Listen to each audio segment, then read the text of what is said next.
Bismillahirrahmanirrahim. Assalamu alaikum. Dear students, welcome back.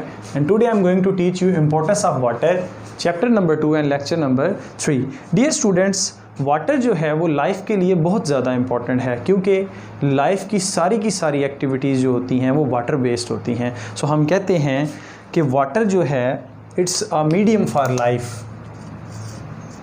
Water life को medium provide करता है क्योंकि हम कहते हैं कि जितने भी लिविंग ऑर्गेनिज्म हैं डियर स्टूडेंट्स, उनके अंदर ये मोस्ट अबंडेंट यानी कि सबसे ज़्यादा पाया जाने वाला कंपाउंड है, most abundant compound in all living organism. तो ये कैसे है कि जितने भी लिविंग ऑर्गेनिज्म है अगर देखा जाए तो एक एवरेज के मुताबिक लिविंग ऑर्गेनिज्म में ये 65% से लेकर अबाउट 89% जो है लिविंग ऑर्गेनिज्म वो वाटर से मिलकर बने होते हैं. उनमें यानी कि वाटर जो है वो प्रेजेंट होता है 65 से लेकर 89 तक इन डिफरेंट ऑर्गेनिज्म. उसके बाद अगर देखा जाए कि ये सेल्स के अंदर कितना प्रेजेंट है, अगर मैं बात करता हूँ बोन सेल की तो ये वेरी करता है. फॉर एग्जांपल अब बोन के जो सेल होते हैं वो हार्ड होते हैं, सो उनके अंदर वाटर जो है वो कम होता है, तो बोन में ये तकरीबन 20% है. एंड अगर बात करूँ ब्रेन सेल्स की, लाइक न्यूरॉन्स की बात करूँ तो न्यूरॉन में ये 85% है. तो आप देख लें कि बॉडी के अंदर भी ये सेल टू सेल जो है वो वेरी कर रहा है. उसके साथ डियर स्टूडेंट, सेल के अंदर जितने भी केमिकल रिएक्शंस हो रहे होते हैं उनके लिए ये मीडियम प्रोवाइड करता है. अब ख़ुद देख लें कि अगर फॉर एग्ज़ाम्पल 85% एक सेल में वाटर है तो उस सेल के सारे केमिकल रिएक्शंस जो हो रहे होंगे वो वाटर बेस्ड होंगे. तो उसके बाद डियर स्टूडेंट्स ये हेल्प करता है हाइड्रोलाइसिस के अंदर. Hydro mean water and lysis mean तोड़ना. वाटर की प्रेजेंस में जब मैक्रो मॉलिक्यूल्स को तोड़ा जाता है तो ये आपके पास क्या कहलाता है, हाइड्रोलिसिस कहलाता है. मिसाल के तौर पर मैक्रो मॉलिक्यूल है आपके पास स्टार्च. सो स्टार्च को तोड़कर C6H12O6 जब बनाया जाएगा तो ये चीज़ क्या कहलाती है, हाइड्रोलाइसिस कहलाती है. वाटर इसमें ऐड होगा. अब हम वाटर की कुछ प्रॉपर्टीज़ चेक कर लेते हैं. उसमें सबसे पहली प्रॉपर्टी जो है वो है आपके पास सॉल्वेंट प्रॉपर्टी. वाटर एक यूनिवर्सल सॉल्वेंट है.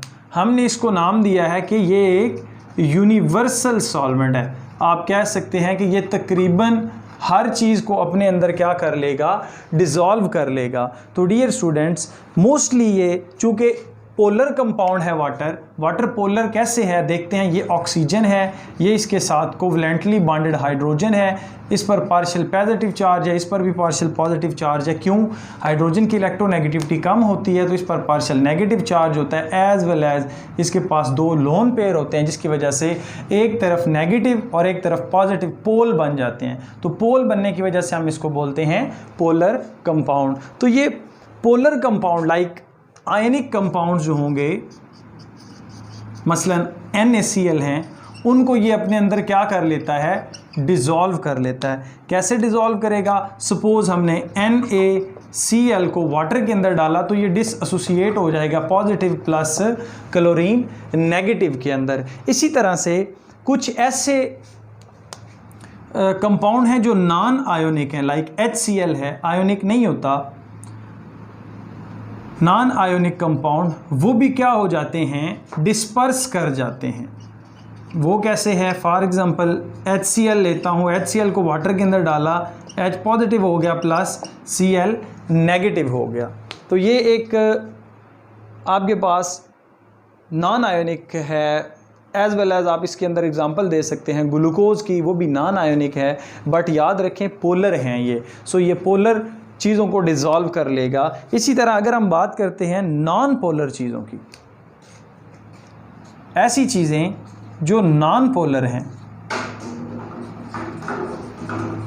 सपोज आपके पास कौन सी हैं, फैट्स हैं, ऑयल्स हैं, ये क्या है, नॉन पोलर हैं। तो नॉन पोलर जो है वो वाटर के अंदर डिज़ोल्व नहीं होती। इसी तरह से अगर देखा जाए तो वाटर को काबू रखने के लिए, वाटर को काबू करने के लिए आपको नॉन पोलर चीज़ों की ज़रूरत पड़ती है। फॉर एग्जांपल एक सेल है, उसके अंदर 85% आपके पास वाटर है, तो इस वाटर को किसी चीज़ के अंदर भी तो रखना है ना। तो ये यहाँ पर फैट्स एंड ऑयल्स जो हैं ये काम करते हैं, लिपिड्स यहाँ पर काम करते हैं कि ये वाटर के लिए एक बैरियर बनाते हैं ताकि वाटर सेल से आसानी से बाहर ना आ सके और बाहर से आसानी से अंदर ना जा सके। तो डियर स्टूडेंट्स, ये एक बैरियर का काम करते हैं। इसकी एग्जांपल आपके पास कौन सी है, सेल मेम्ब्रेन।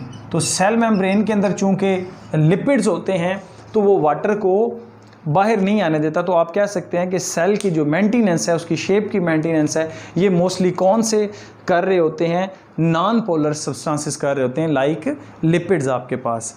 फिर उसके बाद हमारे पास आता है हीट कैपेसिटी। वाटर की जो नेक्स्ट प्रॉपर्टी है स्टूडेंट्स वो है हीट कैपेसिटी। वाटर की एक बहुत इंपॉर्टेंट प्रॉपर्टी ये है कि वाटर अपने अंदर हीट को एब्जॉर्ब करता है और अपना जो टेम्परेचर है वो कम से कम राइज होने देता है। सो हम कहते हैं number of calories to raise 1 gram of water temperature from 15 to 16 degree is 1 degree centigrade. अब आप कह सकते हैं कि नंबर ऑफ कैलोरीज आपको चाहिए क्या करने के लिए, 1 ग्राम वाटर को हीट करने के लिए, जो वो हीट एब्जॉर्ब करेगा और 15 डिग्री सेंटीग्रेड से 16 डिग्री सेंटीग्रेड तक जो उसका टेम्परेचर जो कि 1 डिग्री होगा वो राइज करेगा, वो आपके पास क्या कहलाती है, हीट कैपेसिटी कहलाती है। सो हीट कैपेसिटी को हम कैसे डिफाइन करेंगे कि number of calories required to increase 1 degree of temperature, 1 degree centigrade of temperature of water of 1 gram, यानी कि 1 ग्राम पानी को जब आप उसका 1 डिग्री सेंटीग्रेड फॉर एग्जांपल 15 से 16 करेंगे तो जो नंबर ऑफ कैलोरीज आपको चाहिए होंगी वो उसकी क्या कहलाती हैं, हीट कैपेसिटी कहलाती हैं। अब डियर स्टूडेंट्स, हीट कैपेसिटी का सबसे बड़ा फ़ायदा क्या है, वाटर जो है वो सडन जो है उस पर चेंज नहीं आता टेम्परेचर का। वाटर पहले उस हीट को एब्जॉर्ब करता है, फिर हीट को एब्जॉर्ब करने की वजह से उसके अंदर जो हैं उसके मॉलिक्यूल, उनमें रैंडम मोशन आती है और फिर आहिस्ता आहिस्ता ग्रेजुअली उसका टेम्परेचर जो है वो राइज करता है। तो इसका सबसे बड़ा फ़ायदा क्या होता है, अगर किसी भी लिविंग ऑर्गेनिज्म का एक्सपोजर हो जाए, सडन एक्सपोजर हो जाए फायर के साथ, तो आप बच जाते हैं। फॉर एग्जांपल आप क्या करें कि ये आपका हाथ है, फायर के ऊपर आप ऐसे ऐसे करेंगे तो आपको एज सच कुछ भी फील नहीं होगा। क्यों? आपके सेल्स के अंदर वाटर की कंसंट्रेशन ज़्यादा है जो कि सडन आपके हाथ को गर्म नहीं होने देगा। इसके बरक्स अगर आप अपने बालों को लें, बालों को फायर के नज़दीक करें, इनमें वाटर की कंसंट्रेशन कम होती है तो ये फ़ौरन से डीनेचर हो जाएंगे। सो आप कहते हैं कि जो सडन चेंज होता है टेम्परेचर का, उससे ये बचाएगा लिविंग ऑर्गेनिज्म को। तो ये इसकी क्या प्रॉपर्टी कहलाती है, हीट कैपेसिटी कहलाती है। नेक्स्ट हमारे पास जो है वो है वेपोराइजेशन। वाटर की सबसे इम्पॉर्टेंट जो क्वालिटी है वो है वेपोराइजेशन। सॉल्वेंट के बाद वेपोराइजेशन से क्या मुराद है कि फॉर एग्जांपल आपके पास जो वाटर है H2O, ये लिक्विड फॉर्म में है, इसको आपने गैसियस फॉर्म के अंदर लेकर जाना है, H2O गैस की फॉर्म में, यानी कि वेपर्स की फॉर्म में। तो जितनी एनर्जी आपको चाहिए होगी वो कौन सी एनर्जी कहलाएगी, एनर्जी ऑफ वेपोराइजेशन, यानी कि लिक्विड का डायरेक्टली किस में कन्वर्ट होना, वेपर्स के अंदर कन्वर्ट होना। फॉर एग्जांपल मेरे पास 1 kg वाटर है, ये वाटर कितना था, 1 kg था। इस 1 kg वाटर को मैंने 1 kg लिक्विड वाटर को 1 kg गैस के अंदर जब कन्वर्ट किया तो जो मुझे कैलोरीज लगानी पड़ी, सो वो डियर स्टूडेंट्स कितनी सी, 574 किलो कैलोरीज। ये इतनी एनर्जी लगा के 1 किलोग्राम लिक्विड वाटर को 1 किलोग्राम गैसियस फॉर्म में कन्वर्ट करना क्या कहलाता है, वेपोराइजेशन कहलाता है। अब इस वेपोराइजेशन का फ़ायदा क्या होता है, वाटर की इस प्रॉपर्टी का फ़ायदा क्या है, तो याद रखें परस्पायरेशन, हमें स्वेटिंग, हमें पसीना आता है, जिसके बरक्स क्या होता है, कूलिंग इफ़ेक्ट होता है। जब पसीना आएगा तो उससे हमें क्या होता है, कूलिंग इफेक्ट होता है। कूलिंग इफेक्ट का क्या फ़ायदा होता है कि अपनी बॉडी के टेम्परेचर को मेंटेन करने के लिए लिविंग ऑर्गेनिज्म जो हैं वो पर्सपायरेशन का प्रोसेस जो है वो करते हैं। कूलिंग इफेक्ट है डियर स्टूडेंट्स, इसको मैं कैसे एक्सप्लेन करूँगा कि फॉर एग्जांपल आपके पास 1000 ml वाटर है, 1000 ml में से आपने जस्ट 2 ml, ओनली 2 ml को गैसियस फॉर्म में एवेपोरेट करवा दिया, जिसके रिजल्ट में क्या होगा, जो बाकी 998 ml वाटर लेफ्ट होगा ना, तो वो याद रखिए उसका 1 डिग्री सेंटीग्रेड टेम्परेचर जो है वो डिक्रीज कर जाएगा। फॉर एग्जांपल 1000 ml वाटर का जो टेम्परेचर था वो था फॉर एग्जांपल 25 डिग्री सेंटीग्रेड, तो जब 2 ml वाटर उसमें से एवेपोरेट कर गया तो उस बाकी जो 998 ml वाटर था उसका जो टेम्परेचर है वो 1 डिग्री सेंटीग्रेड डिक्रीज कर गया। सो आप कहते हैं कि इसी वजह से कूलिंग इफेक्ट जो है वो पैदा होता है बोथ प्लांट्स के अंदर and as well as animals के अंदर। तो प्लांट्स के अंदर evaporation as well as transpiration, और ह्यूमंस या दूसरे ऑर्गेनिज्म के अंदर जो है वो पर्सपायरेशन या स्वेटिंग का प्रोसेस होता है। तो एक बात याद रखें, जब भी ये एवेपोरेशन होती है तो वाटर के अंदर, या वेपोराइजेशन होती है तो वाटर के अंदर जो molecule of higher kinetic energy होते हैं वो सरफेस एरिया से उड़ जाते हैं बुखारात की शक्ल में। बाकी जो मॉलिक्यूल रहते हैं उनकी एनर्जी कम होती है, जिसकी वजह से टेम्परेचर जो है वो फॉल डाउन कर जाता है। इसी तरह से इसकी नेक्स्ट प्रॉपर्टी जो है डियर स्टूडेंट्स वो है आयोनाइजेशन।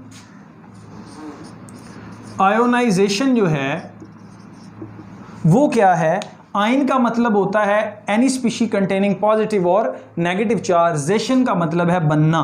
फॉर एग्जांपल आपके पास ये वाटर है H2O, इसका आयंस में जाना तो ये रिवर्सिबल रिएक्शन है, H positive plus OH negative. ये सेल के अंदर ऐसा हो रहा होता है, वैसे इसको अवेल करना बड़ा मुश्किल होता है, इसको बहुत ज़्यादा टेम्परेचर देना पड़ता है। तो ये कितने टेम्परेचर पर, 25 डिग्री सेंटीग्रेड पर ये काम हो रहा है, आयंस के अंदर कन्वर्ट किया जा रहा है। अब 25 डिग्री सेंटीग्रेड पर इनकी जो मोलर कंसंट्रेशन होगी वो कितनी होगी, 10⁻⁻⁷, एज वेल एज OH की भी कितनी होगी, 10⁻⁷।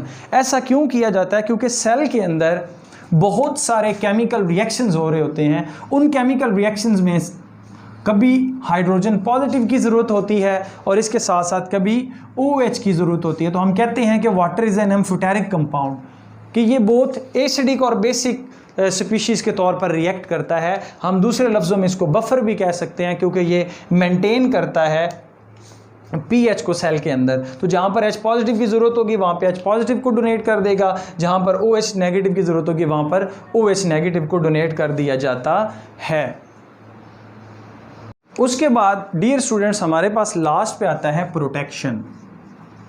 तो वाटर प्रोटेक्शन कैसे करेगा, एक तो मैंने आपको ऑलरेडी बता चुका हूँ कि ये आपकी प्रोटेक्शन करता है बहुत ज़्यादा टेम्परेचर से by the effect of cooling, evaporation की वजह से ये करेगा। तो यही वजह है कि हम होम्योस्टेसिस जो अपना मेंटेन करते हैं, थर्मो रेगुलेशन करते हैं, उसमें वाटर का बहुत इंपॉर्टेंट रोल होता है। उसके साथ साथ डियर स्टूडेंट्स अगर आपका सडन एक्सपोजर हो जाए वार्म टेम्परेचर के साथ तो वहाँ पर भी आपको प्रोटेक्ट करता है। फिर उसके साथ साथ water as a lubricant, water जो है वो लुब्रिकेंट के तौर पर कैसे काम करता है, देखें आप थोड़ी देर अपनी आंखें खोल के रखें हवा के सामने और फिर अपने जो ये आई लैशेज़ हैं इनको बंद करें, आई लिड्स को बंद करेंगे तो आपको पेन फील होगी। उसके बरक्स अगर आपकी आंखों में नमी है तो आप इजीली जो है अपनी आंखों को इस तरह से ब्लिंक कर सकते हैं। तो वाटर आंखों के अंदर लुब्रिकेंट के तौर पर काम करता है। इसी तरह से जो जॉइंट्स हैं, जॉइंट्स में वाटर जो है वो लुब्रिकेंट के तौर पर काम करता है। उसके साथ साथ डियर स्टूडेंट ये कुशन की तरह काम करता है। कुशन की तरह काम कैसे करेगा, फॉर एग्जांपल अगर हमें एक चोट लगती है, वो लगती है डायरेक्ट बोन के ऊपर, हड्डी के ऊपर, हड्डी के अंदर वाटर की कंसंट्रेशन कम है तो वो हमें चोट ज़्यादा सख्त लगती है। अगर शर्त यह है कि चोट हैवी हो, अगर वही चोट हमें हमारी ऐसे सेल्स के ऊपर लगे जहाँ पर वाटर की कंसंट्रेशन ज़्यादा, फॉर एग्जांपल मसल्स के ऊपर, तो वहाँ पर हमें as compared to bone pain कम होगी। तो अब हम यहाँ पर क्या कहते हैं, वाटर जो है वो कुशन के तौर पर काम करता है, मतलब उसको प्रोटेक्ट करता है, बॉडी को, जो वाइटल आर्गन है उसको प्रोटेक्ट करता है। फॉर एग्जांपल हमारे पास जो लंग्स हैं, सो डियर स्टूडेंट्स, लंग्स के, ये अगर लंग्स हैं तो लंग्स के बाहर उसकी प्लूरल मेम्ब्रेन होती है। ये जो प्लूरल मेम्ब्रेन होती है, इसके अंदर प्लूरल कैविटी होती है, और प्लूरल कैविटी के अंदर क्या चीज़ होती है, वाटर जो है वो प्रेजेंट होता है। इसी तरह से हार्ट है, हार्ट के अंदर फॉर एग्जांपल ये हार्ट है आपके पास, तो हार्ट के अंदर भी डियर स्टूडेंट्स क्या है, इसकी जो है पेरिकार्डियल मेम्ब्रेन जो होती हैं उनके अंदर भी फ्लूइड होता है। तो ये वाइटल ऑर्गन्स को उसको प्रोटेक्ट करने में हेल्प करता है। तो ये था आज का हमारा लेक्चर। इंशाअल्लाह कल नए लेक्चर के साथ हाजिर होऊंगा। काइंडली डियर स्टूडेंट्स मेरा चैनल सब्सक्राइब करें और ज़्यादा से ज़्यादा शेयर करें। Thank you.